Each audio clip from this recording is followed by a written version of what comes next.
Good morning, everyone. Thank you very much for joining this side event with the Green Climate Fund. I'm very excited to moderate a panel in two parts. We're going to have three of our partners that we call accredited entities. These are organizations that have gone through the accreditation process of GCF and who are working with the private sector. My name is Henry Gonzalez. I'm the director of the private sector facility, and I've joined GCF for the past 2 months. But it has been a really exciting moment because GCF, with its board, is in the process of doing a strategy refresh for the private sector. And the idea of today is to somehow use this as an exchange, as an open conversation about, private sector engagement that we have already done, what's working, and what challenges are we facing. But also, we would like to hear in the second part from two of our board members and from our independent evaluation unit some of the higher level strategic views, especially on how we can engage better for the private sector. So that's a little bit what we're going to be doing. I'm very pleased to be joined by three partners and colleagues. I would like to introduce them very quickly. Jacqueline Novogratz is the CEO of Acumen Fund. Acumen has been one of our first accredited entities in the private sector, and they've worked through what we call direct access. So they have had an accreditation in the local markets that we work. They're now in the process of being reaccredited as an international entity as well to do more multi-country. And that's something that we're going to hear a little bit from Jacqueline. They've worked in different areas from energy access to resilient agriculture. And as a very experienced impact investor, we've been able to create a strong partnership. So thank you, Jacqueline, for joining us. After, we're going to have Craig Kogut from the CEO of Pegasus Capital Advisors. I think with Craig, we've been innovating, and we have been working a lot in new terrain, especially around private sector funds. We're working on many funds that are multi-country, funds that are also working in new frontiers for us, especially around adaptation, technology, and also working at the regional level with cities in some of our subnational projects. So the idea is to listen from Craig a little bit about some of the projects that we've done, but also some of the opportunities that we have as we would like to diversify the different instruments that we would like to use. Lastly, I have the pleasure of introducing Antoine Serre. Antoine is with BNP Paribas, and BNP has been accredited this year in June. And I think it's a great opportunity to listen from a global bank how they would like to work with GCF, a bank that has presence in many different countries, in Africa, in the Middle East, etc., in the MENA region. It's a good opportunity to listen a little bit how they're building their strategy. So that's somehow the run of show for the first part. By all means, we would like to engage everyone in the audience if you have any questions. I've asked my fellow panelists to also be very candid in providing some of the good, but also some of the challenges in doing some of our projects. Private sector engagement in mitigation and especially in adaptation is not easy. As you know, the flows of capital into adaptation are still very, very incipient. And also, we are trying to focus our work in African states, in small island development states, and in the least developed countries. And there, you need to also bring capacity beyond bringing the capital. And that bundled approach is extremely important. So that's sort of my introduction, and we're going to keep this to sort of 45 minutes in the first part, and then we'll go to the second part. So, Jacqueline, and I am very thankful because we've been working with Acumen in also a lot of our events, and we did a recent conference on private sector. And I recall when you presented your journey, and it would be really nice to sort of hear from your journey. How has Acumen built that sort of footprint with GCF, both in mitigation and adaptation? And what's the right mix of the bundles offering between financial services, TA, that you think direct access entities need in order to reach their mission? So I'd love to hear from you, Jacqueline. The floor is yours. Thank you. Great, thank you, Henry, and thanks to the board also for support. I guess I'm the old woman here in terms of the 5-year relationship with GCF, and to Henry's point, it's been extraordinary because it's been very innovative.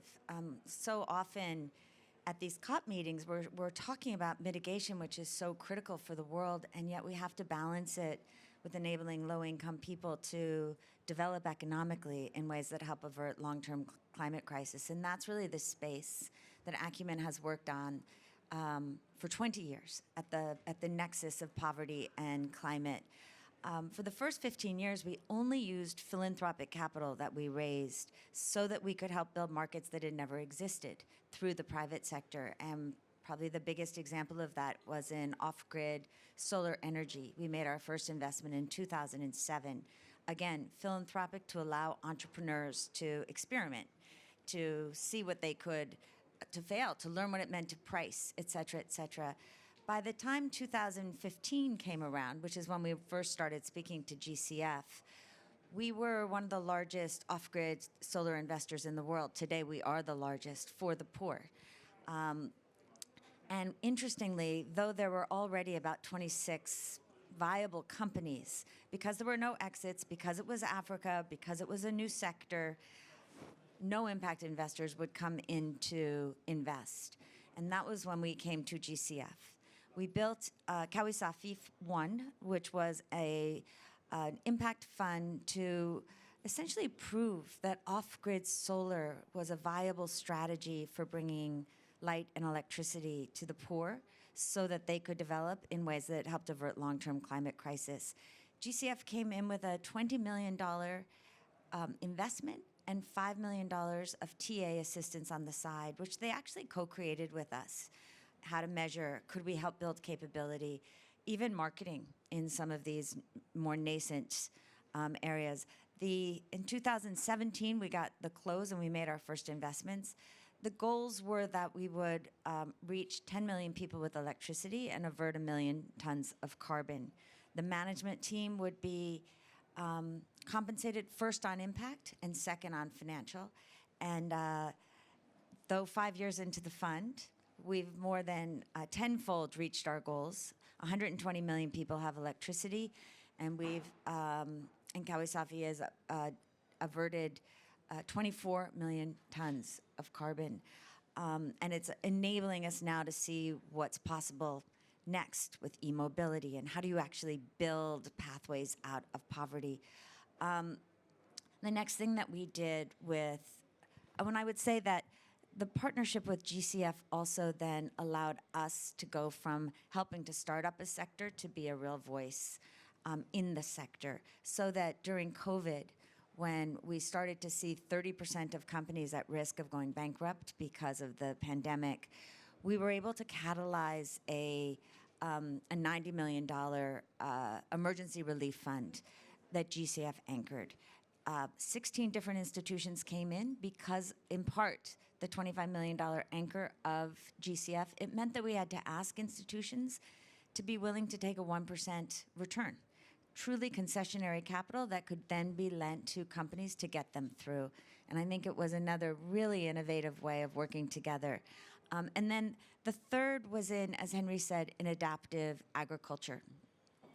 2.4 billion smallholder farmers represent 50% of people living in poverty. I can tell you from Acumen's companies alone in the last year where they've dealt with drought, flooding, and locust swarms, not to mention a pandemic in 1 year, it is really hard to build a private sector company, and often it has to be done with government, which takes its own building of capability. So ARIF was even a more innovative fund. We went to GCF and said, you have to protect downside risk if you're going to crowd in private capital. And so GCF took 50% first loss. It enabled us to bring in a whole range of other investors. And then on the TA side, we also understood we needed, in this case, about 7 million. So about 15% of the fund was then also raised with grant capital side by side. Because of the need to build that kind of local capability, again, learning to partner, measuring what matters, focusing on gender. And importantly, we developed the first tool for due diligence around how do you even measure adaptation? How do you measure whether you're making progress there? And we did that with GCF support. Now we have bigger ambitions. We see 230 million hardest to reach people on the planet with energy access.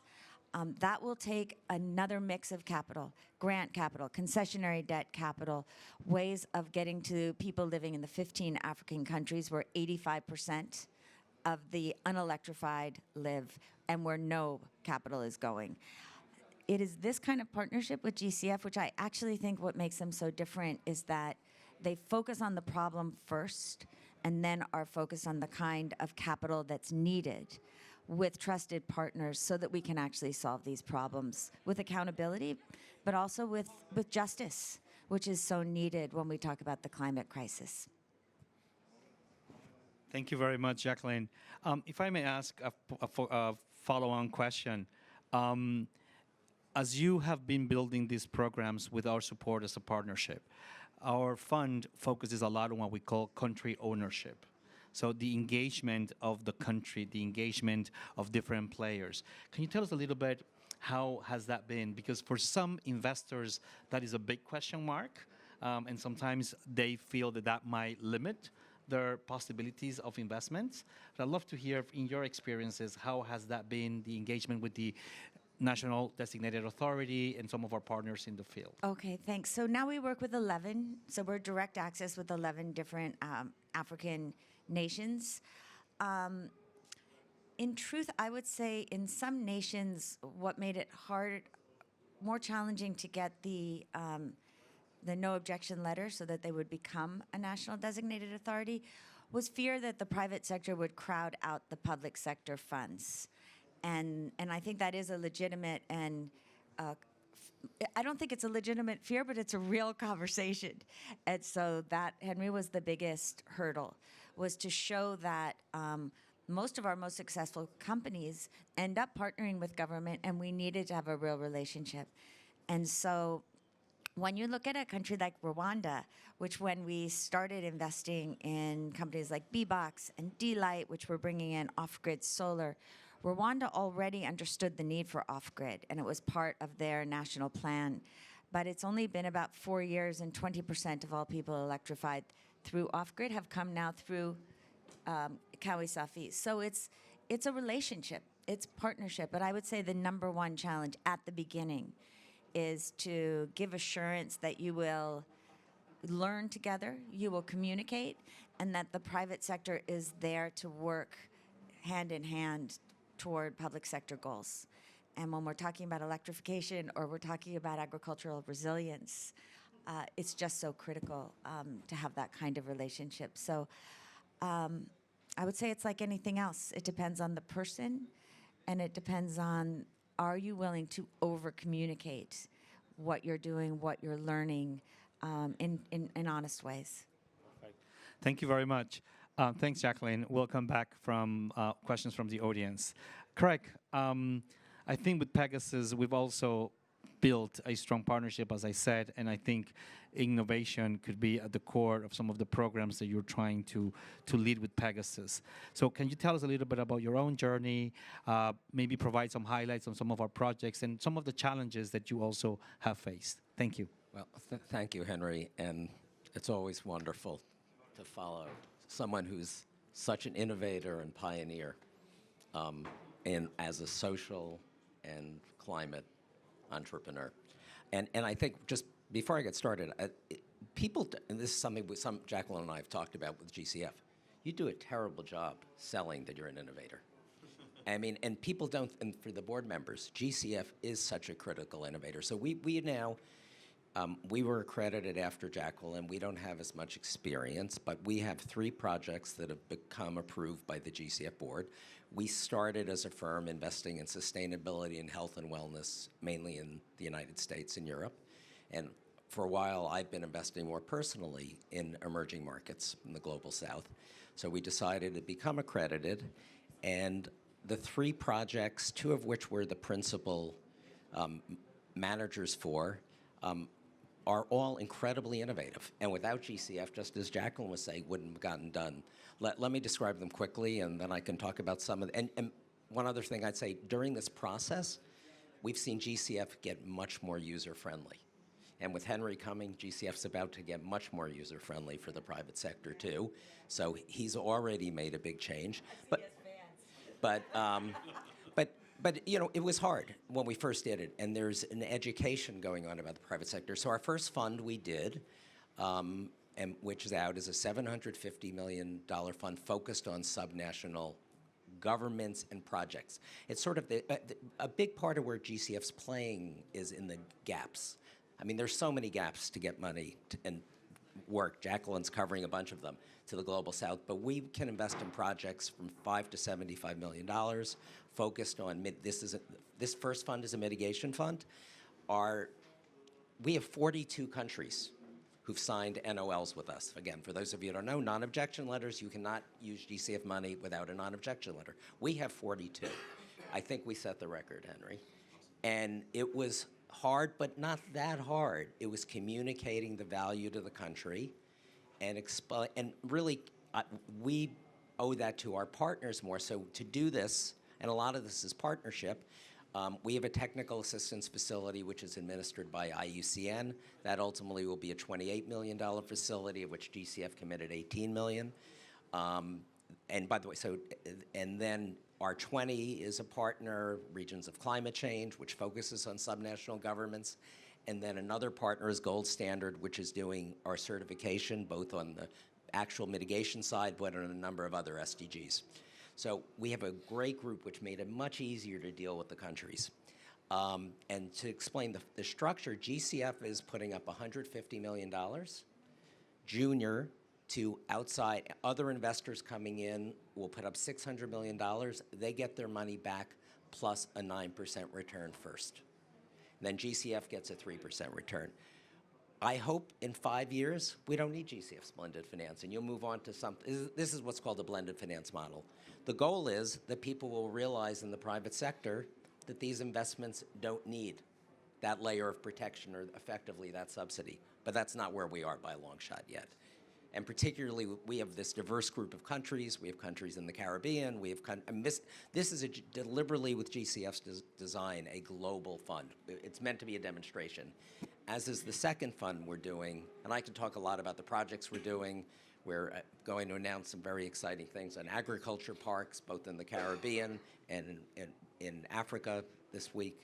But we can invest in a variety of sectors. Then, largely actually, due to the kindness of our friends from BNP, we were invited to become the manager of the investment window, we call it, of the Global Fund for Coral Reefs, which is, I think, even more innovative and pioneering. And it's similar structure, but because of the need to invest in coral reefs and it's focused on resilient reefs, the TA facility is much larger, the grant window. It's $125 million it will be. A number of states have invested. Prince Albert of Monaco and the Paul Allen Foundation were really the anchors. BNP was involved very early on as well. And so that will be 125. There's an investment side, which we're running as the private equity manager of $500 million. We can invest now in 17 countries. We hope to have 3 more all around the world again. Challenging to get NOLs, but we did it. Still have 3 we're waiting for. Again, geographically diverse from Indonesia to Mexico, covering all the continents where coral are. GCF is, again, in this case, 25% of the capital, not 20% as in the Subnational Climate Fund, but again, junior. If GCF didn't do this, this would never happen. And I'm, as a big believer in the importance of oceans, forests, soil, among the area most underspent in the climate world are the oceans. I mean, looking at someone who knows. We're so far behind, and this is just a drop in the bucket. We need here to show people they can make money. And so we can invest in a variety of sectors, and this is clearly an adaptation fund. Challenge. Mitigation was much easier for GCF. Adaptation was hard for, I don't know if it was hard for the board, but for GCF, from a climate science, they've added a wonderful climate science group, but understanding how to measure adaptation was much more challenging and to really measure impacts. I'll stop fast because I could talk too much about the projects, but we've also sponsored a wonderful project focused on adaptation from a U.S. group we know well, the Lightsmith Group. The fund is called CRAFT. It was already started. GCF is providing a very large anchor investment, again, junior capital. Again, this blended finance model, which I think GCF is, a lot of people are talking blended finance. GCF's doing it. And this was very challenging, again, explaining the climate rationale, very focused in technology and technology transfer. And Henry and I are in the middle of some challenges of getting it through, but the board approved it. It's a wonderful way, and I think one of the real future opportunities for GCF is to facilitate technology transfer from the developed world to the global south. There are great technologies, we've seen it, which actually in some cases may be better in the global south, and we need to bring them. And I think, again, GCF has a critical role to play there. There's some complications with NOLs there we can talk about. But in short, I love our partnership. It has not always been easy. It does depend on people, and GCF has steadily been bringing in better and better people. Thank you very much, Craig. I think to your point of the role of blended finance, and this is exactly, GCF wants to make sure that we crowd in investors, that we are able to de-risk and provide scale. And I think one area, especially when we engage with the private sector, is we need to be very creative, because sometimes the structures that we need are structures that are new to GCF, new to our board, new to our partners, and we need to just, I always say that in GCF, it's painful but rewarding. And I think that's so true, because it is indeed sometimes, we are indeed doing what is called proof of principle, in the sense that we're trying to do things that we have not done before, that other investors have not done before. And we will learn, we need to adjust. We've also made our mistakes. And I think we're learning, and we'll hear from the evaluation unit on some of the areas that we should be learning even more. But I think this partnership of working with players like you, Craig, and other private equity funds have helped us a lot. Perhaps one more question, especially in regards to the execution, because a lot of times when we work in this multi-country, there are some questions about how do we execute, how do we originate. If you don't mind talking a little bit about how Pegasus approaches that, and some of the opportunities and challenges with that. Well, I think especially with the multi-country approach, where we want to, there are 42 countries. Let's talk about the Subnational Climate Finance Fund. We are not going to invest in 42 countries, and we've told everybody we're not. But we are engaging with, but we hope to invest in as many as possible, or help them by reviewing projects, get better projects which can get financed, or which we can do next time around. Because the goal is not to do one of these funds, but to do multiple, and maybe they'll be regional. But a lot of it relates to having folks on the ground in partnerships, which is why IUCN's critical for us. We're working closely with UNDP on the Coral Reef Fund, but now actually on the Subnational Climate Fund too. And so one of the keys, Henry, we're finding is really to engage with the government, the NDAs and more broadly, to engage with the environment ministers. So a lot of our time is spent, and particularly as we think about, you mentioned cities. We work very closely, for example, with the group CC35, which is the capital cities of Latin America and the Caribbean. And we are getting deluged with projects. So actually the issue now is to sort of educate them on what are financeable projects, where can we work, how can we make them better. So as Jacqueline said, a lot of it's time commitment. You have to be prepared to do it, but I think it's both a challenge, but that's the real opportunity. It's to build these relationships. Thank you very much, Craig. Antoine, BNP Paribas obviously has a whole suite of opportunities to offer, and our partnership could include many different ways of working, from debt to equity to project finance, etc. As you are working through your work, through your entity working program, how are you looking at the priorities, the sectors? How are you interested in engaging with your own network or with some other executing entities? If you don't mind telling us enough, you've heard a little bit the case of Acumen, the case of Pegasus. How do you take some of these learnings into what you would like to do? Thank you. Thank you, and thank you, Henry. And first of all, I want to say it's good to meet in person, because we have been applying for accreditation just before the COVID, and during the COVID we only met by Zoom. So it's the first day I can see you, Henry, in person. So I'm very happy, and also very happy to meet Craig, with whom we had interactions also in person, and to meet Jacqueline and to hear about her fantastic examples. And I believe that the first thing I can say is that by meeting in person, we can make emerge new opportunities, and this is very good. So we are the newly appointed member of the family. So for the moment, we are just starting to consider opportunities.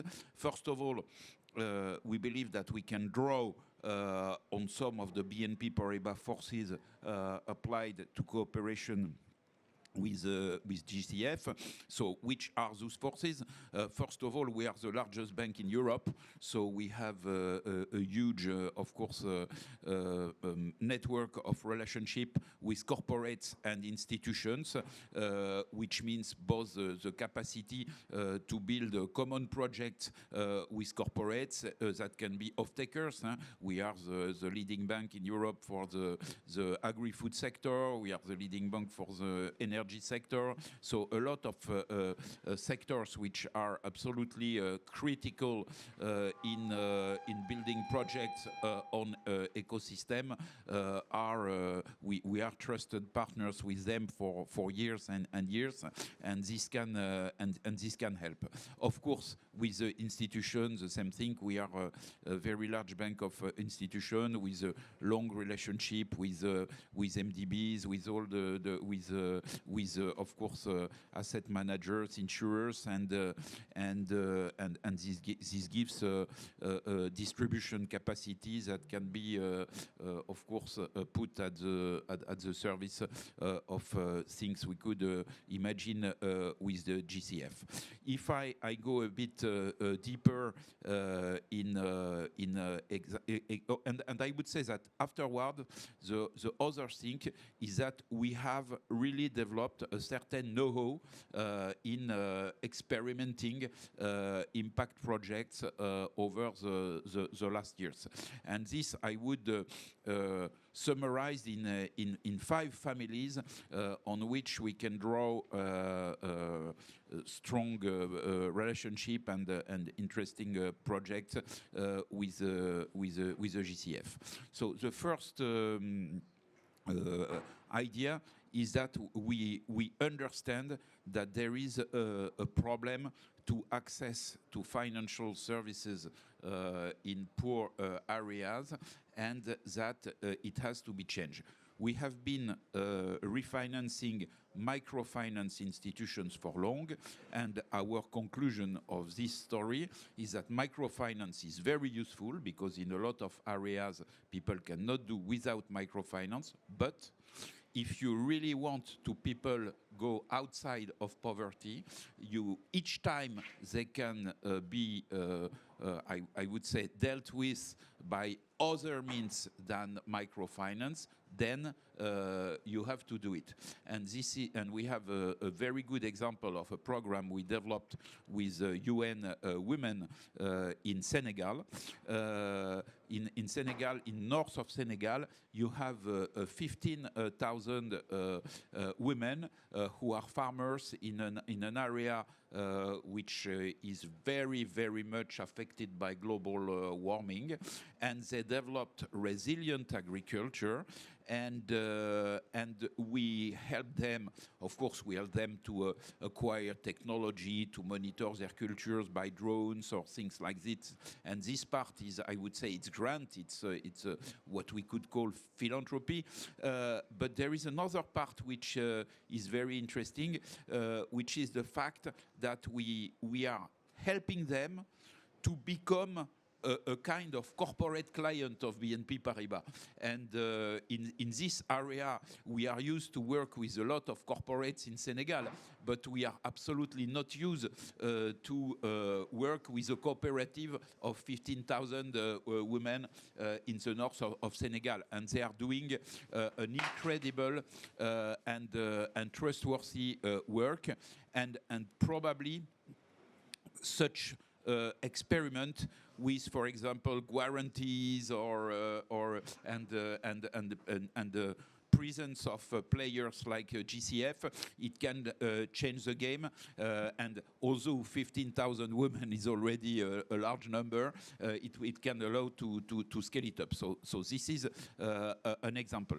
Another example, and this rebounds on something that was said by Jacqueline, we really have to start from the problems that come in the ecosystems. You have somewhere, you have a lot of problems, and then you have to gather all the people who are able to bring solutions and make them work together. And we have an example of this with TLFF, with the Tropical Landscape Financing Facility in Indonesia, which is it's an area where the ecosystem, the nature, the forest is very much at danger and close to industrial areas, and the idea was to create a kind of area which is agricultural and which is a kind of shield between the wilderness and the more the big population area. And to do this, you had a kind of convergence between NGOs, between off-takers, between a bank like BNP Paribas that helped to issue bond, and with development banks that granted their guarantee, and this is a kind. It's probably, I would say, a model in terms of blended finance. Although it's not perfect, we know it, but it's an interesting model. And the lesson is that we start from the problem of an ecosystem, and we create the solution by gathering everybody around. The third element is clearly around the technology. Around the technology, it can be simple technology such as renewable energy. It can be having everybody deciding to push hydrogen in an area like we are doing in Indonesia. So there are at BNP Paribas, we have just created an investment fund with an NGO, with Solar Impulse, to invest in green techs. So it's so there are a lot of things that can be done together around technologies in emerging countries to make sure that there is not a gap in technology that will create a problem for emerging countries. And this can come from relatively usual grids or renewable energy system to much more advanced technologies such as hydrogen. The fourth element, I would say, is that at BNP Paribas we have really developed a very strong know-how around impact measurement and disclosures. We are partners of the GCF now, but here we are also in the pavilion of Jeff, and I want to salute Jeff because at BNP Paribas we have been really part of the initial group that created the TNFD, the Task Force for Nature-Based Financial Disclosures. This effort was financed by Jeff, and I believe it's a fantastic initiative, and this will allow companies to disclose in a much more, I would say, auto-regulated way and much more comparable and much more efficient to orient financial flows to a nature-friendly project. So it will create frameworks for disclosures on nature, and it's absolutely essential. Another element is that we have developed a real know-how in impact bonds. So impact bonds is a technique that allows to finance public good project by private investors and with projects that are led by an association. For example, we are working on a development impact bond in Côte d'Ivoire. This development impact bond is a 50 million euros development impact bond with a project run by UNICEF to use waste plastic to create some Lego-like bricks that will help to build affordable housing or at least premises for social activities. So it's very innovative. And to make this possible, we have a lab that developed very elaborate measurement techniques for social and development impact, working very closely, of course, with some development banks, and I believe this is something on which we can build. And finally, the fifth point is that we, as a bank, we are not doing philanthropy like big companies owned by families, because it's not the mandate of a bank, but we are doing to a certain extent some philanthropy through a foundation which is innovative. And I really believe in the catalytic power of philanthropy. Philanthropy is a small part of the money that circulates, but it is catalytic. And this is what we could see in the first example I mentioned in Senegal. It was really, we started from philanthropy and we went to something else. Craig mentioned the Coral Reef Fund, and I believe that before BNP Paribas is able to be in the financial part of this fund, I believe that we can be in the grant window and start to help through this grant window, and I really believe that we can help draw on the catalytic power of philanthropy. So for the moment, the game is very open because we are just starting and just happy to be with you and to work with such fantastic partners. But the history will say, the next step will say which one of those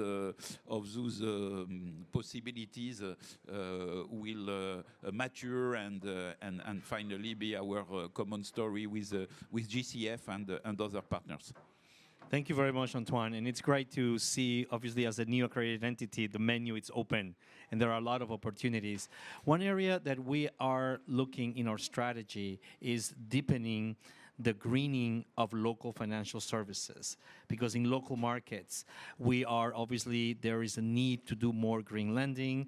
There is a need to perhaps even do more green bonds. The capital markets are not developed. There are some efforts in developing green guarantee companies, etc. Love to hear some of your thoughts on that area. Thank you, Henry, because this is the part of the things I would like to say I had forgotten to say. So your question is incredibly timely, and we didn't rehearse. So thank you. We believe that to start to answer to your question, it's important to understand what we are doing in our bank generally. We are doing, and that's why the name of my function is so weird, head of company engagement. It's because it's not only about doing impact investing or creating a CSR framework. It's also about implementing a real transformation in the company to make our criteria of decision different. As a bank, we have, our business is very old, banking industry was not created by Milton Friedman. It was created by the Greeks or by the Egyptians. So it's a very old business. And we have been working only on financial criteria for centuries and centuries. And what we are now just doing is to be able to take decisions on very serious and very elaborate environmental and social criteria. And for example, with our 700 largest corporate clients, we are now creating a decision model that will make us assess all the clients under criteria such as climate, biodiversity, human rights, impact on the communities, and I would say business ethics. So this is, of course, we have been doing this all the time, but now we are really doing this with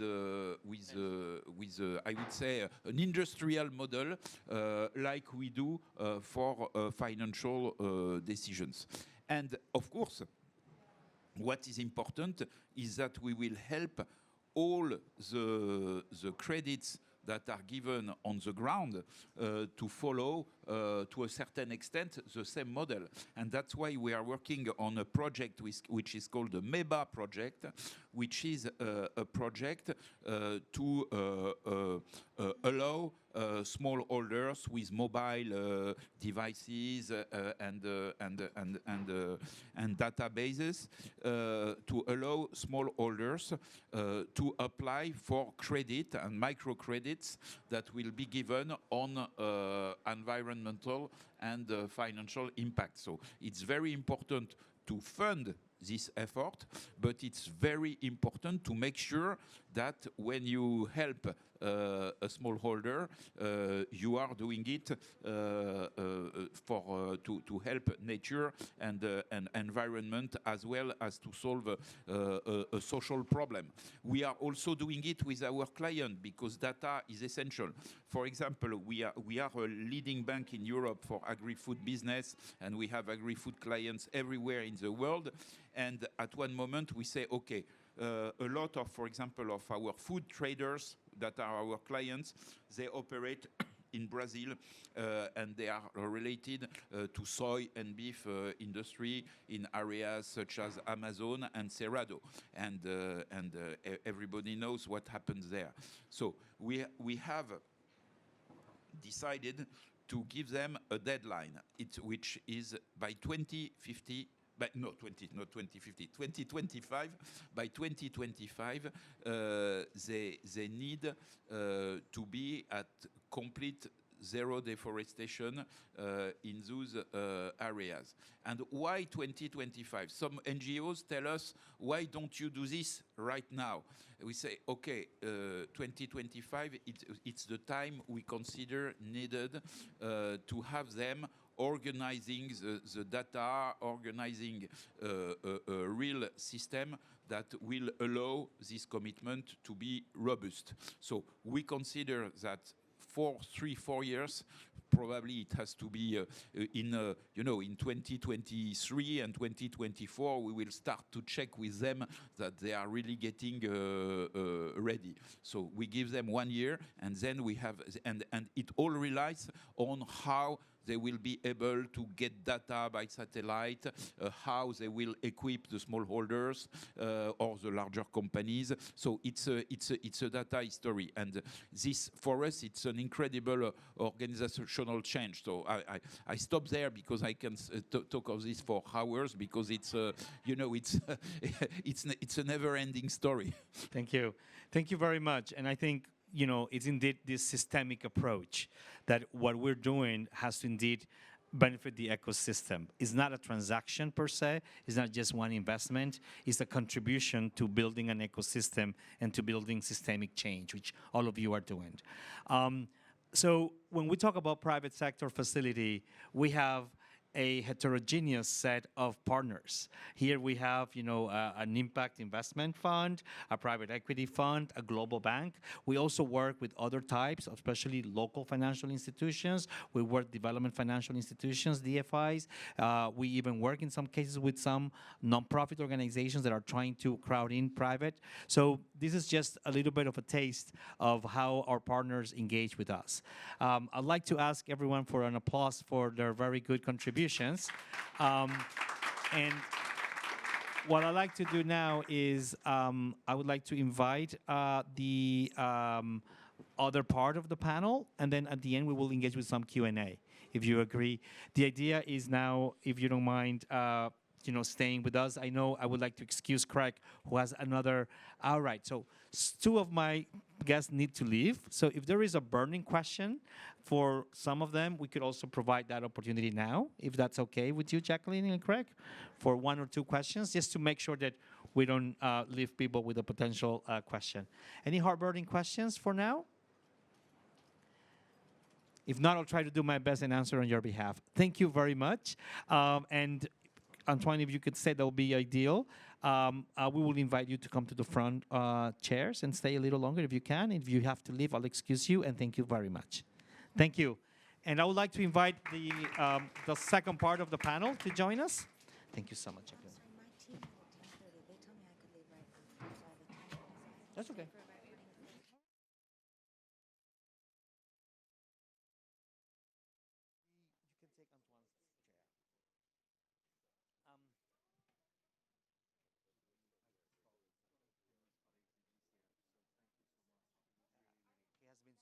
come here. Perfect. Thank you very much, Jacqueline, Antoine, and Craig, for providing us with a taste of how we engage with accredited players. My colleague is kindly following the sanitary protocol, and we're cleaning the mics for the moment. But if I may, the second part is a little bit of reflections from our board constituency. As you know, we have a board that is comprised of 50% representatives of developed countries and 50% representatives of developing countries. So I'm very pleased to be here with Jennifer and with Nadia, who represent those constituencies. And also we have an independent evaluation unit, and Archie is here. Archie was the lead author of the evaluation that was just published for the private sector facility. So, Jennifer, obviously Luxembourg presents itself as a hub of sustainable finance. And you've been engaged with GCF for a while. And I think Luxembourg is even investing in some of the transactions that we are also investing, and you're doing that from your own balance sheet. Any reactions to what you heard? Any areas that you think we should explore further? Love to hear your thoughts from that. Thank you, Henry, and also thank you for the first panel for these really interesting insights. And actually, it made me think that if you allow me to draw a parallel between Luxembourg and the GCF, and you might think you are a bit crazy because our balance sheet is 10 billion and you are in the millions, and this is true. But actually, the reason we are an investor very often with the GCF in a junior tranche in some of these funds is because we do not have this large amount of money available to us to invest because we are a small country with a smaller budget. So even though we're one of the largest per capita contributors to international climate finance, the volume of money is still quite low compared to that of a big country like Germany or France. So we made a decision very early on that every euro that we spend should have a catalytic effect, and ideally would help to prove these new business models and invest in the areas where others didn't dare to invest, where there was a gap in the market.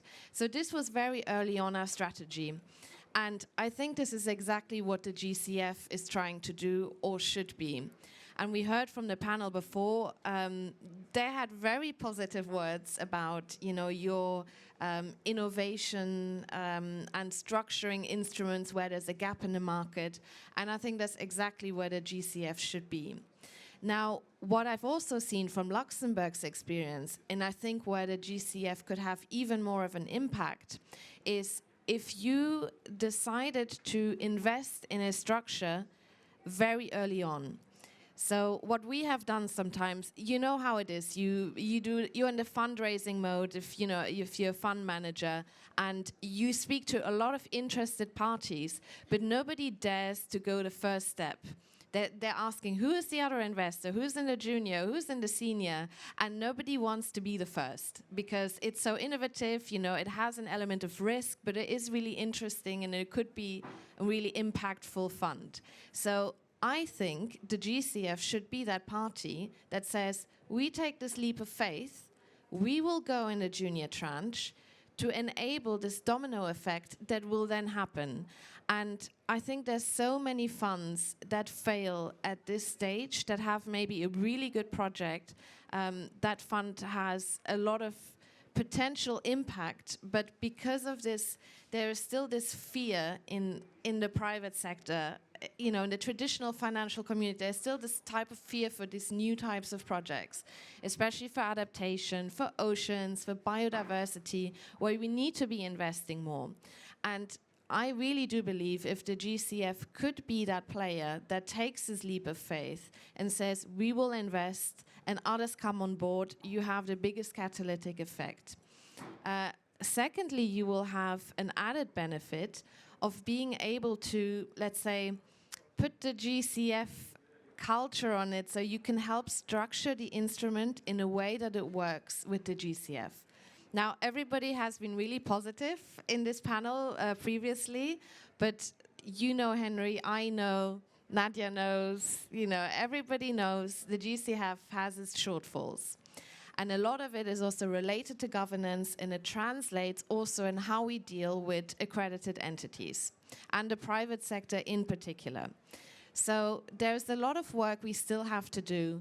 And I was surprised I didn't hear much about the accreditation process from our previous panel, which I have also spoken in Luxembourg. Obviously, we're lucky to have the financial center so close, and we have heard the frustrations and the arduous process it can be.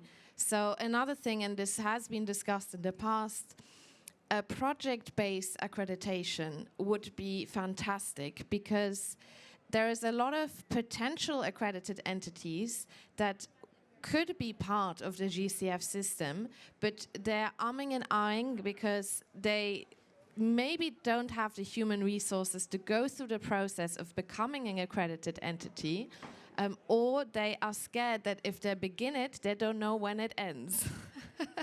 So we should really, if you do pipeline development and you do research, which I know you do, and you come across these interesting ideas, you could then explore the accreditation based on that project, and we would all save so much time. We would get more private sector projects, which, we also all know this is still not at the level where we would like to see the amount of private sector projects the GCF is investing in. And as a final point, we spoke a lot about fund instruments, but obviously there's a lot of other types of things the GCF could be doing that would be very innovative. I mean, you mentioned a bit before, Antoine, as well. What about bonds? What about blue bonds? Go into areas that are there is something out there, but it's not as much yet, and you can be the one testing these business models that the private sector can then emulate. And this is really, I think, where the role of the GCF should be. So lots of positivity, let's say, but the crux of the matter is the access to the private sector, and obviously also being there early, which might also then give you more time, and I know we're not an easy board, that will also give the Secretariat more time in giving the board a feeling of what this project is and making everybody feel at ease. So by the point it comes to the board for approval, everybody has heard of it, people are comfortable with it, the countries in which investments are being made know what it is about. And that might already be helpful. Thank you, Jennifer. Thank you for such a constructive reflection. Now that I have the opportunity to talk to my board directly, I couldn't agree more. I think the modality of accreditation wasn't really thought for the private sector. It was mostly thought for the public sector. And indeed, for private sector, going through an accreditation process of 2 years, it's sometimes just prohibitive in order for that sector to do it. But we've seen examples of partners like Acumen and Pegasus and BNP Paribas who did it. So it is indeed a long-term view. And I think partners need to pre-test or pre-screen what their objectives will be. Because if they're accredited, this is a long-term partnership. And it could really build into a wholesale potential strategy going forward. If it's a one-off, maybe that's not the right approach. Maybe perhaps partnering with an existing accredited entity and co-leading a project or co-executing a project might be a better one. Now, the project-based accreditation it's in the queue for the board to consider. So that is something that I hope in the strategy we would like to talk a little bit more about modalities. But we've also discussed that there could be other modalities that do not require those formal engagements. So that is co-investment platforms or other ways where we could actually bring in the private sector. I think it was Antoine that spoke a little bit about philanthropy. And foundations, how could we engage with them? And I think those are things that we would like to explore, because maybe we don't have to go through just one channel. Maybe there are others. So thank you very much for bringing those over to us. Nadia, if I may, especially in a post-COVID era where we're trying to grow greener and better, the livelihoods of the most vulnerable are key. And representing the constituency of developing countries, and especially the constituency of SIDS, the small island development states, how could GCF be more catalytic in supporting climate adaptation and climate action in these, least developed countries or SIDS? Love to hear your thoughts, given obviously your experience and also your engagement. Thank you. Thank you, Henry. And I just want to pick up where Jennifer left off to talk about the issue of accreditation. So as you know, quite a lot of SIDS are not accredited. And generally, we work through a multi-country framework, either through a multilateral development bank or through some type of agency that is multi-country focused. And one of the things I'm proud about is our recent approval of the Global Fund for Coral Reefs, because that allowed us to be able to take advantage of economies of scale using both SIDS and non-SIDS together. And SIDS are able to benefit from that type of approach, particularly in the post-COVID era when most of us have lost or already fragile base for economic production.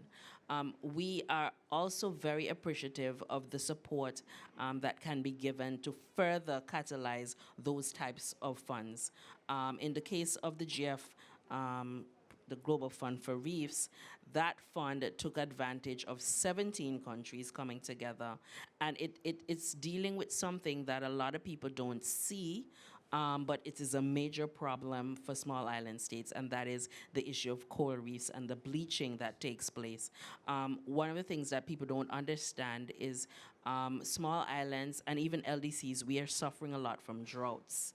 And to get water, it's done through a process called reverse osmosis, which uses seawater, but then that produces waste, which is called a brine, which goes back into the ocean and affects our coral reefs. And coming out of a COVID environment where we still have to continue this process and still need financing for the health crisis, funds like the Global Reef Fund help us to provide that type of financing that we need to continue to balance between this issue of droughts versus maintaining the coral reefs, which is a biodiversity issue, and at the same time continuing tourism, which is what a lot of us do. The second area that I'm particularly proud of that the GCF is investing in, and I think needs some more work as well, is this area of developing capital markets in small islands. So it's one thing for a country to try to issue a bond on the international market, but at the same time, we're leaving out our small private sector and some of our philanthropic work as well that was spoken about earlier that would want to be involved in the process. And so if we work towards developing those smaller markets, I think this is an area that GCF can help. I'm proud of the readiness program that you've approved for Jamaica, and I think that will be a good launch pad that other countries can learn from, because you're developing a relatively small market to issue green bonds, possibly blue bonds, possibly impact bonds, and the rest of us could learn from that process. Where I see more work that needs to be done would be in the area of innovation. There's quite a lot of products that are produced for larger countries, but we need them as well, particularly in this area of water production that I'm speaking about. And if there could be further investment there and scaling those just for our small size, but dealing with a very real issue, I think that that has the potential to be really impactful for us. I think we're going in the right direction at the board. We're seeing some positive signs, but we need to push the envelope just a little bit further, because the issues that we're facing are now, and the financing that we need is now. The issues are rather urgent. So thank you for that, Henry. Thank you very much.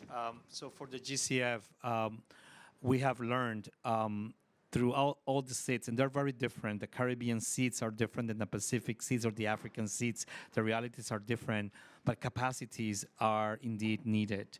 And the readiness is a window that we have for funding, where each country has up to $1 million a year that they could use to build the capacities that the countries require to engage in our projects. We also have the project preparation facility. So the PPF is another opportunity where we could invest from $500,000 to $1.5 million, where we would also be able to support our partners in building a potential future funding proposal to be presented to the board. So the idea is to really work with some of these alternative mechanisms for engaging.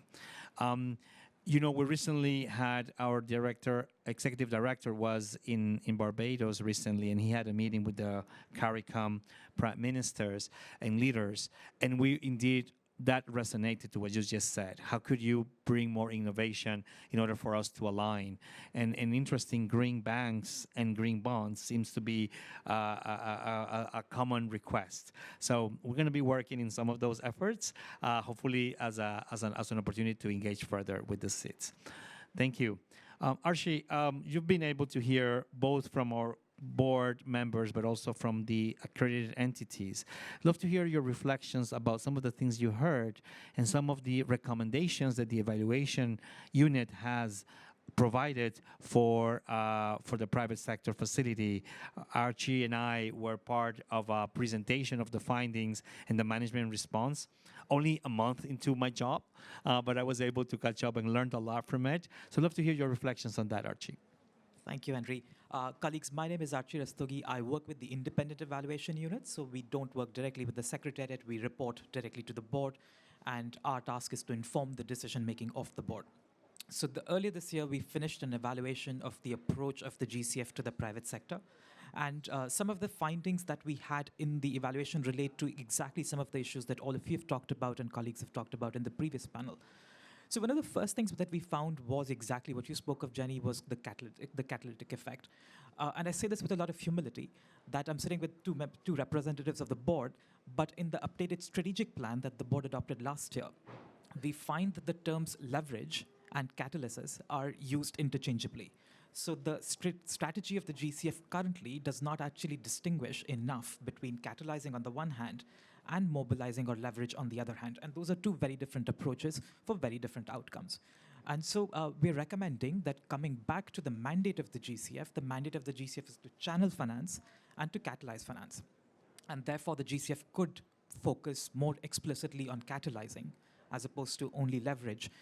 For instance, the government of Luxembourg or the government of Germany, which you mentioned, might actually invest in climate projects anyway. So for the GCF to take credit for that is not enough. Instead, it should bring private sector to areas and sectors where private sector would not naturally go. So that's one of the key findings that we had from the evaluation. The second, again, takes us back to the mandate of the GCF, which relates to the private sector, which is about country-driven approaches. And colleagues before from the entities have spoken about the challenge of getting NOLs, no objection letters from countries, etc. And we're finding that in a lot of countries, the projects have little alignment, or alignment can be better articulated with national priorities. For that, what needs to happen is also the GCF needs to support the articulation of these priorities in the countries themselves. What I mean to say is that while the GCF's mandate is to align with national priorities, some of these national priorities themselves are not very clear. So for the alignment to happen, the priorities need to be clear, and GCF needs to support those processes as well. And alignment with NDCs as well remains, can be strengthened further. The third key finding that I want to talk about is, again, related to the mandate of the GCF on the private sector, is focus on the following things. One, SIDS and LDCs. It's very explicitly mentioned in the governing instrument that the PSF particularly would focus on the needs of the SIDS and the LDCs. The second would be small and medium enterprises, MSMEs, and that is very explicitly mentioned in the governing instrument. And then lastly, adaptation. Of course, all of the colleagues have identified challenges of working with the private sector in adaptation, and it's not new, but it's a finding that we do come up with. In terms of recommendations, very quickly, one of the recommendations is, of course, for the board to consider clarifying whether the GCF should be a catalyzing fund or a mobilizing fund, and we're recommending the catalyzing role. The second is speed. No surprises there. GCF remains quite slow. It takes over 700 days for accreditation, which actually is less for the private sector than it is for the public sector entities. So that's good news. And the time overall has reduced, but it's still quite long. We're also talking about, Jenny, PSA, the project-specific accreditation approach and assessment approach. And our position and our finding is that it may not resolve everything that it's intended to resolve in the current form that we've read about it. And we can talk about that later, because accreditation as a whole, we have a full report on accreditation as well, and that's a whole different thing. Another recommendation that we're talking about is country ownership, for the GCF to work better and ensure country ownership of projects, especially in multi-country projects, especially on projects with private sector entities. And finally, I want to talk about just focusing on instruments, adaptation, SIDS, and LTCs. And the portfolio in these areas is arguably a little bit less emphasized. And the portfolio could become a lot more emphasized in these areas. Thank you very much, Archie. I think as a young organization, we've been in existence for about 10 years, but in operation for about 5 or 6 years. It's great to really take stock and see and learn and hopefully improve. And I think the independent evaluation unit allows for that opportunity to really reflect and consider. I think, when I sort of also look at the track record of the GCF and going to the leveraging effort, my sense is that in the early days, in the first few years, it was a lot of perhaps low-hanging fruit and deals that had volume and that we were able to somehow present that this was viable. I think we are now going into a different stage where we have to be more intentional. We need to be more strategic. We need to be more aligned.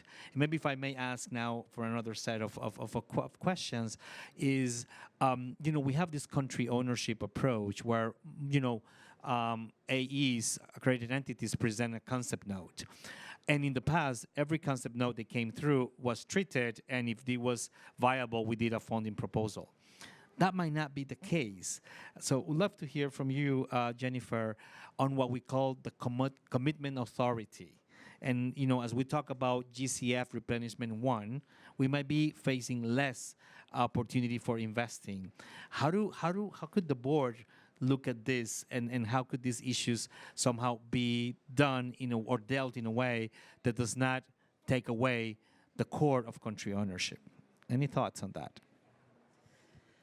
Yeah, that is definitely a tricky spot to be in. But you already mentioned being intentional is what you really need to do now. Not focusing so much on volume, which is obviously always a very important communication, towards countries and also towards the outside world that the GCF is delivering on, its promises. But it's now really looking at strategically what are those projects that are most needed in, LDCs and SIDS in particular, where the GCF might not have done as much before. So really identifying what is in our portfolio now. You do this every board meeting. Obviously, we see, how the portfolio is looking, but really then identifying the gaps, but also identifying, let's say, upcoming trends. You see it at COP when you go to the panels, when you speak to, the private sector, the projects they're developing, you can feel the trends that are coming. We've had biodiversity in the last 2 years as something where there's more and more coming. Oceans, obviously, is coming more and more. But put your feel out on where are those trends and in which countries are there, and where can the GCF put its finger on and help develop in that sense. I think there would be, even if it's a smaller investment, or if, as Antoine also rightly said, technical assistance is extremely important and is very often difficult to get. So even if you get investors for the fund instruments, you might not find someone to go into the TA because it's grant-based. So this would also be really important. You could maybe sometimes even just go in for the TA if this would help the instrument itself deliver on its promises. Thank you. Thank you very much. Nadia, when we talk about SIDS, we try to work with some of your partners. It could be the development banks or some of the financial institutions. But capacity is an issue there. And as we need to prioritize, we would like to, especially from the private sector, not just give grants. We would also like to give investments.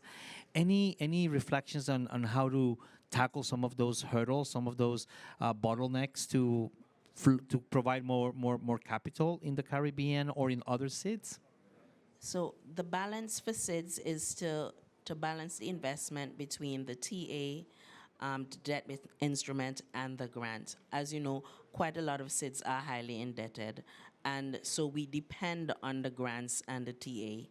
And generally, they either come alone or the financing comes alone, and we prefer for them to come together.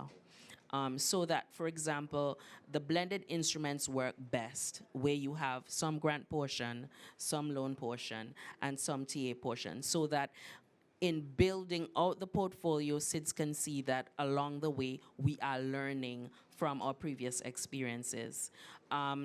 What has happened, because SIDS are so diverse and we're spread across the world, sometimes we don't get the opportunity to learn from each other. And similarly, when I see projects coming to the board, we're not learning from previous projects. So that when we issue the TA, we're not saying, okay, this project was done in the Pacific, for example, and we're now trying to do it in the Caribbean, but let's try to learn from the lessons of what took place in the Pacific and try not to repeat the same mistakes in the Caribbean.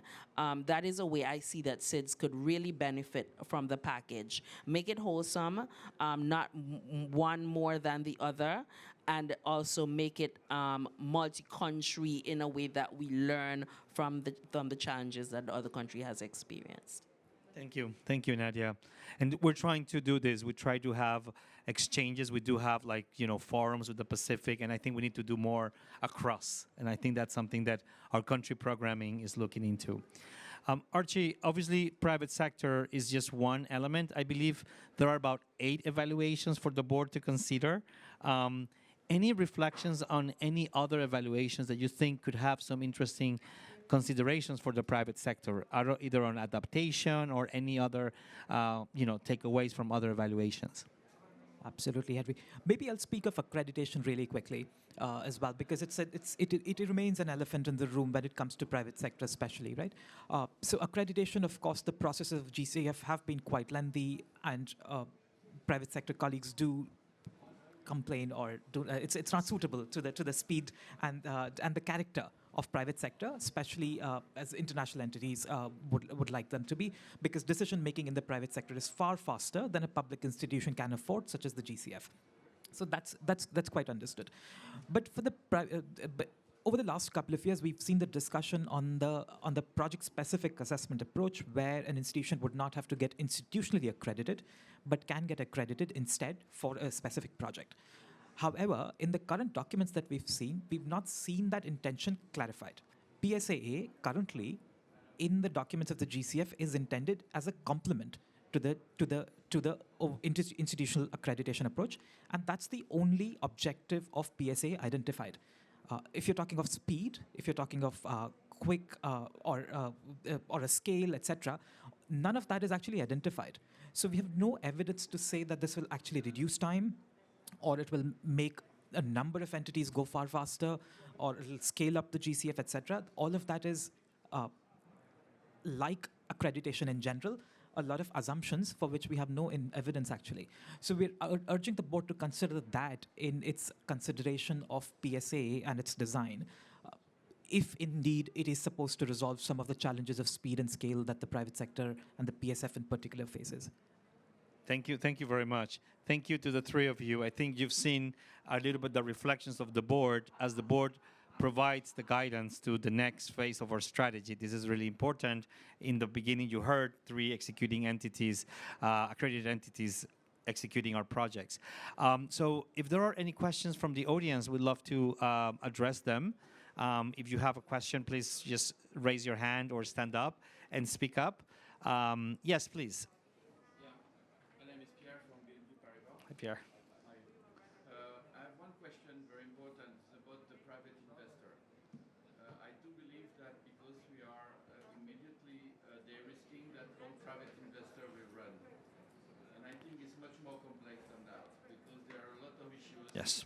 Compliance issues, liquidity issues, and I do believe that we need to onboard the private investor earlier in the process, and I would like to see if this is something that you have started to consider, and it's something that we can facilitate if we have to do that, because if we do not match today, there is still a lot of unmatched, and I can tell you by experience that it's very difficult to attract and to get the attention. The second thing, majority of the asset owners do not understand blended finance, and they do not understand what, for instance, a technical assistance is, and so if they don't understand, they cannot value it.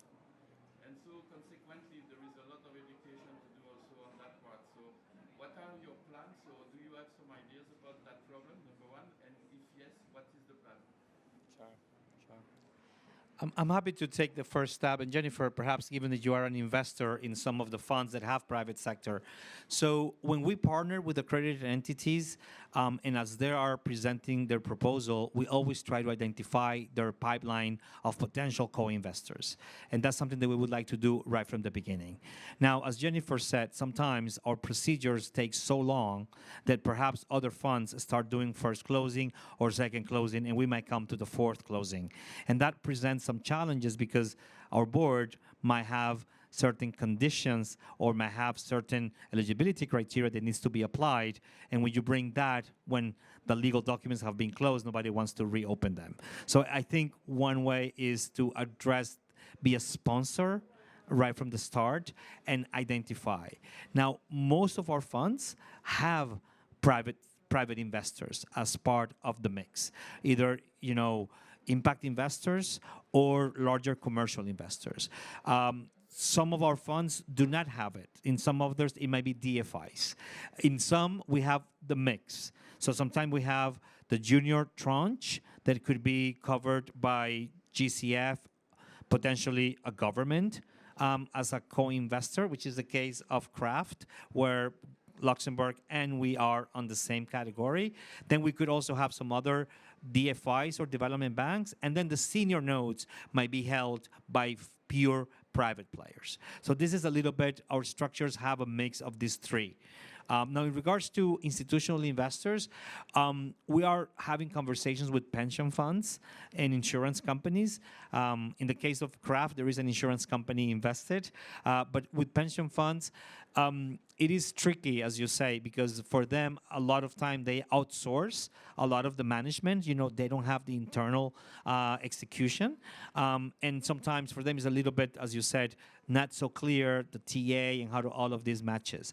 But there's been, like now we're looking at a proposal, it's very early stage, that already has a coalition of investors that has pension funds, foundations, private investors, and they are trying to somehow look for the catalytic element that GCF could bring. So I think indeed it's important to do it early. It's important to really also know who is the investor that could be aligned to your project, because this is not for all type of investors. There will be investors who would not be able to wait or to somehow deal with some of our own hurdles. And I think this is something that I always tell people, just please assess the partnership that you would like to get from us and be ready to somehow, you know, stick for the long run. This is not something that you do as a quick turnaround. It is not how we operate. We have a governance, we have a way of operating, but this is something that we would like to do more of. If we look at the evaluation provided some guidance that we were working not 100% with the true private sector, so to speak. We were working in the first part a lot with multilateral development banks, DFIs, in a few cases like the ones we presented. We're now exploring more engagement with, you know, asset owners, asset managers, and people who are now aligned. And I think the momentum as impact investing is being mainstreamed in one way or another. And also we have taxonomies on how to work in the green space. It's helping us a lot because this is no longer a weird condition that we're asking. You know, to have environmental and social safeguards is now the right to operate. Is no longer an extra burden. And I think that hopefully will help us. But Jennifer, I don't know whether you would like to speak from your own experience. Investing in climate is not the traditional finance community. So actually, what Henry said, it is going in early. You need to identify your investors early on and speak to them and also find out what their concerns might be. And a lot of it is awareness raising. You, as a fund manager trying to fundraise, need to raise awareness on why the impact is important. So it's almost like you're doing a double job, not like in a traditional fund where it's just about return and not about impact. You find investors easily. You don't have to do that side job of explaining why it is what you're doing and why it is important and why on top of it, it does give you financial return. So it's a double job, and this is why going in early is so important, so you have time to do this awareness raising. And this is also why it's so important for investors like the GCF or a government to go in the junior tranche to de-risk, so that the conversations later with the private investor goes more smoothly.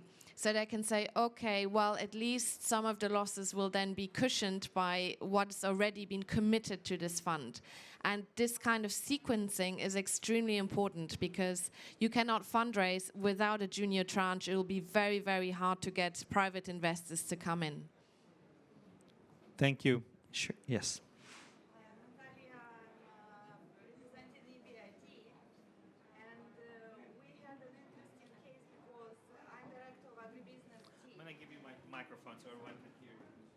I'm director of agribusiness team at the BID, and we had an interesting discussion with GCF because our earlier proposal was rejected. And one of the iterations we understood was that GCF does not really understand how we, as a rare IFI, engage with private sector, because in agribusiness we finance 100% private companies starting, I don't know, from 200,000 to 100 million in various geographies. So my question is, what can we do better to convince you next time? And I have a question to Jennifer. When you say come for TA only or go low, what amounts you're talking about? Thank you. Thank you for your question. So I think the engagement with development banks and also with multilateral development banks, we are partners. We work a lot, and we should continue working a lot. The one interesting thing is our capital needed? And this is a little bit something that sometimes the additionality question comes into play. Because given that we have finite resources, we should deploy them in a catalytic way to make sure that we're not crowding out public capital or private capital. And while I don't know this transaction because it predates me, I think that we now have to be a lot more clear with our partner on whether this deal has the additionality and has the catalytic effect, so we can bring it to the board, and the board could see that it does have that without us, this would not have been possible. And this is going to get even trickier as we grow and we have a lot more demand and we have less capital. I think if you were to look at our portfolio in the first 5 years, as I said, whatever came through, we ended up funding it if it had the right rationale.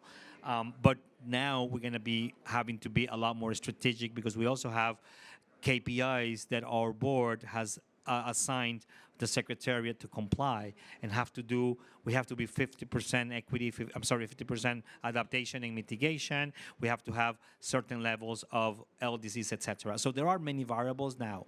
Now, this should not be or should not mean that we could not partner. But I think maybe there's got to be a lot more engagement from the concept node onwards on what's missing. Another element that we are strengthening, and this might even get more, is the climate rationale. So we sometimes see great projects that have a great livelihood impact, but we don't have the climate rationale, we're not able to invest because our investments must have a climate rationale. And we are now creating baselines and asking people to have baselines in order for us to align with that. So that's a little bit some of the thinking, but I just yesterday had a conversation with IFAD, and they have a private sector facility as well. So these are potentially good partners with us, but we do need to make sure that we find this matching where we are catalytic and they are indeed the right partner. So opportunities could really happen there. One more point just before Jennifer comes on. We are also concerned about your entire portfolio because we do look at areas that you may have invested in that are not green. And we're concerned about mirroring our investment with that investment at the same time. So you would also want to look at that. Sure. On your question on a TA, I do fully agree with Nadia, what she said, that in an ideal world, as a public investor, you invest in the instrument itself and give a grant for TA, because that will allow the instrument to perform at best capacity. However, this is not always possible, dependent on several reasons. For example, one, for a government like Luxembourg with a smaller envelope, if somebody comes to us with a 300 million fund, we won't be able to invest an amount into the fund itself that would be significant enough for it to be useful. However, if we then give a grant to a TA facility that is, for example, fully covered by Luxembourg, that is already very valuable and has more added value to this instrument than if we invested 5 million in the 300 million fund. You ask about size. The size of the TA always depends on, first of all, how big the volume of the instrument itself is, and secondly, how innovative is this product. If it's very innovative, it might need more TA because it needs to develop some of maybe the metrics that don't exist yet, or capacity building or training, certain institutions or staff. So it all depends also how many countries does it operate in. But usually, if you look at a size of for the GCF, that's a small fund. If you look at a 150 million, 200 million fund, you might maybe be looking at a 3 to 5 million TA facility, but it does vary largely depending on the needs of the project. Thank you very much. Apologies, I've been already given the 5-minute sign 10 minutes ago. So as a good Latin, I tend to go over and not be punctual, but let me be a little bit punctual here. I want to thank everyone for joining us. I want to thank our panelists in the second phase and the panelists on the first phase. We're trying to put forward this new private sector facility strategy and actually more the private sector engagement of GCF because it permeates the entire institution. We're working on 4 areas that we would like to work. It is the enabling environment, supporting the creation of the enabling environment, and their TA and capacity is very important. De-risking and scaling capital, and that is by hopefully using our limited resources, but using it in a good way. Innovation is another angle, and the last one is greening the local financial services and working with the local actors and local players. So this exchange was very rich for some of our own reflection. Stay tuned. We're going to stay here. There are going to be more events today. There is an event around energy in the afternoon that I also invite you to join us. And please allow me to applaud the participants and thank everyone for joining us. Thank you.